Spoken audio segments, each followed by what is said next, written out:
Chapter 4. Night fell over the frat house and everyone slept, at least until those who slept passed within their dreams and entered the next world.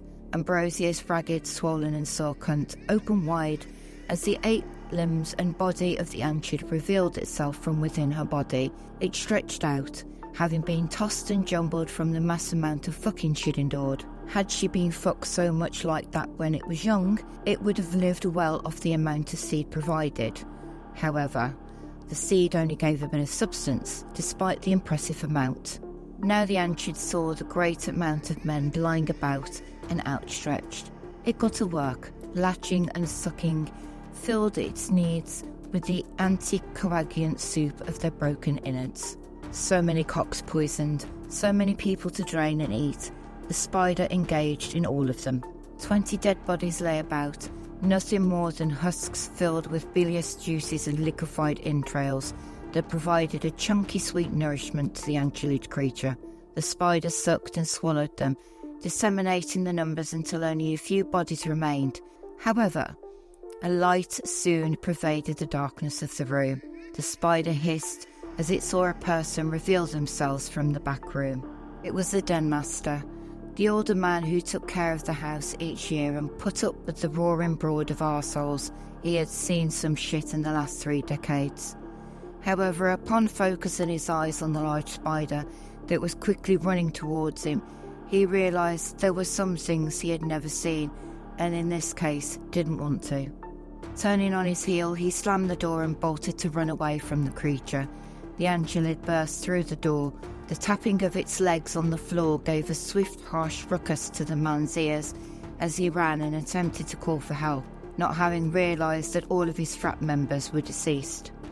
Clambering down into the cellar, the man attempted to find something that he could use to defeat the large Angelid bastard that he was running from. A sledgehammer, an axe, a chainsaw. He tried to figure out which tool to use until the light bulb burst, as it was engulfed in some form of goop. The man wiped some of the goop from his forehead that had dripped from above and gasped. It was like a corrosive bonding agent. He screamed, "Help me!"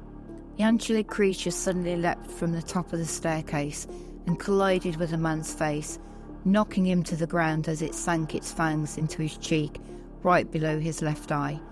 The man screamed out, looking into the scarlet eyes of the beast, his heart racing as he felt the venom coursing through the bites and his body begin to falter in its movements.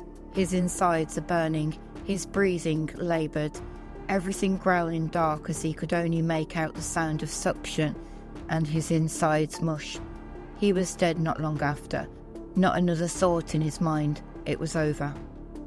The Angelid consumed the man, winding his body in a web, but refused to consume the compacted ball of weave. It had bigger issues at hand and quickly trailed its way back to the great room, returning to consume the mass of bodies that were melting by this point. The consumption was repeated. The husks sucked clean and their melting carcass bored up into weaved webbing, the spider consuming them without a care in the world. Its attention turned on Ambrosia. She was asleep. Her pussy hole was wet, soaking and stretched open. She was going to be sore for a few days, and this would prevent food for some time. Thus the Anchid had to make the decision of what it would do. It was then that it spotted a large tank near the edge of the room.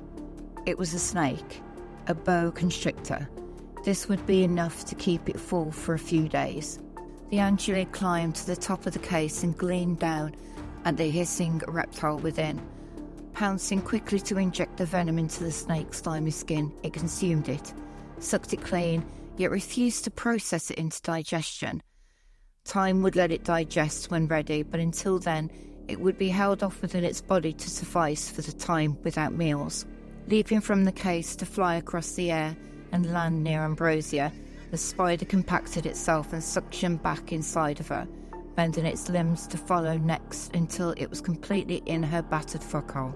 It latched onto her cunt wall, its oral orifice sucking up more of the liquid seed and water from within.